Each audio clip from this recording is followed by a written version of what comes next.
The kiddies are back in school, and movie quality has now gone dramatically downhill, which means that fall is here! Whee! Leaves everywhere. Oh, no. I could have gone outside and got some leaves, but that wouldn't have had the same effect because they're still green. Mammy doesn't have seasons. And summer movies are officially over. So today, let's take a trip down memory lane in a summer movie review day. Bum bum ba-dum, bum bum ba-dum, bum bum ba-da-da ba-da-da ba-da. The Price is Right. I used to always watch that shit when I was sick. It was better than chicken soup. This will be our quick and dirty breakdown in cinematic history for the summer of 2014. Now keep in mind that this review will be laden with spoilers. And if you decided to go this entire summer without seeing any of these films, then it is no longer my problem. And it is now up to you to decide whether you want to watch it or not. And here we go. I don't know why I say that, because we're not really going anywhere. You're there, and I'm here.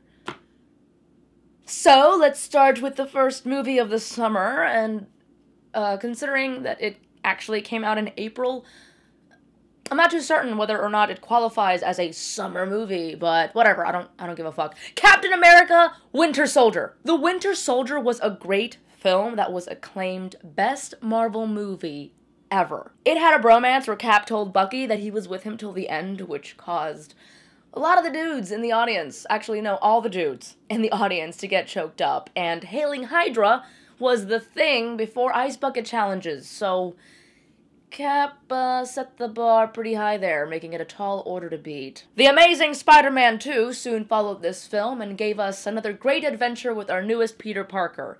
And while I truly enjoyed this film, in comparison to Cap 2, this was definitely the popcorn flick. The movie was campy and cheesy in parts, but then again, it's Spider-Man. He is sort of a big cheese ball. I want fucking Cheetos now. The movie had a lot of action, a lot of touching moments, and some holy shit ones. I have seen many scenes in movies, and nothing has rattled me more in a movie than seeing Gwen Stacy bounce off some cement. And the sound that her body made when it slammed into the ground was bone-chilling. And when Peter realizes that he lost the woman that he truly loves, that just really hit home. The only other time that an actor showed such depth in a death scene was when Rocky realized that Mickey died in Rocky 3. And I know you think I might be joking, but no, Stallone actually knows how to pull off the crying male better than most. Certainly better than Toby.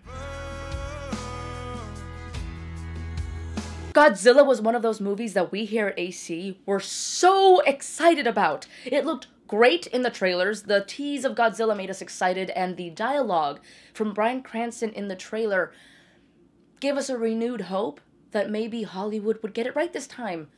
And then the movie comes out, and Bryan Cranston's character dies way too soon. Godzilla is barely seen till the very end, and the other 2 hours are filled with a shitty plot and stupid characters. Characters that make nothing but poor decisions, like, hey, I'm going to not tell you that this massive monster is coming to kill you. Or, hey, let's just turn off the power plants if these stupid monsters want to make their love child around. I'm so smart, mommy raised me right. I got an A in lunchtime. Yes, the actual battles between the monsters was great, but just go watch Pacific Rim. Yeah, you do that. Go do that. And that is what a monster movie is all about, okay? X-Men Days of Future Past was the ultimate fan service film to come out this entire year. And I know you guys are all like, whoa! Jenny Meister, dog? No! Wolverine was not supposed to go and time travel and get all wibbly-wobbly, timey-wimey. That's not how it happened in the comic. That's a lie. And I'm not saying it's not, okay? I personally would have preferred Kitty Pryde to do the job. But Wolverine. And nothing against Wolverine. I love Wolverine, but he's kind of hogging up the spotlight. Wow, I'm sounding like an 80-year-old smoker. I might not even cut any of this. I'm just going to keep this weird, bizarre thing that just happened on the final cut.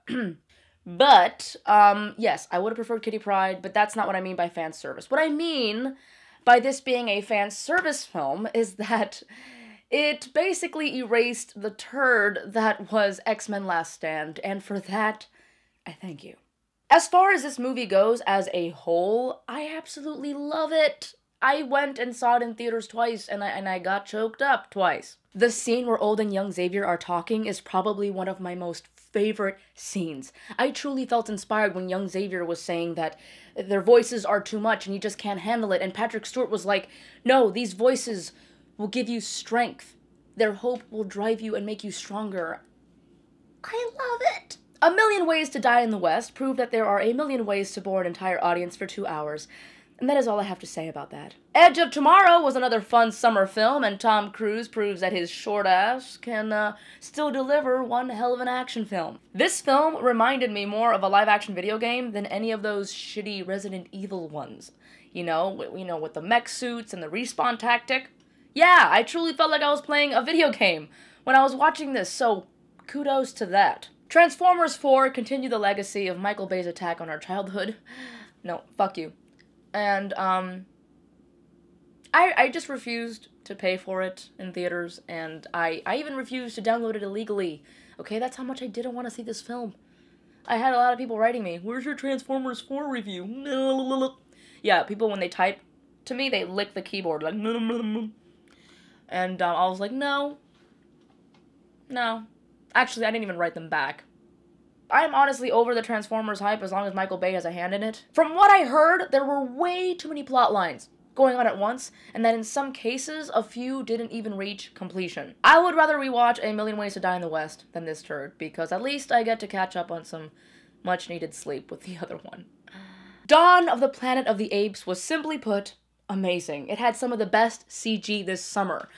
And speaking of which, I went to see this movie with my mom, and it took me literally 3 hours to explain to her that these were not in fact real monkeys, that they were computer graphics, and nope, she somehow firmly believed that they taught these monkeys to talk and shoot guns. Guardians of the Galaxy restored my faith in filmmaking and proved that with a great story, witty dialogue, strong cast members, and a kick-ass soundtrack, that you can have a fucking talking raccoon and be cool with it. Remember when I said that Captain America 2 was the best Marvel movie? Yeah, Guardians sort of walked up to Cap, had Rocket steal Bucky's arm, and then had Groot scream, "We are Groot!"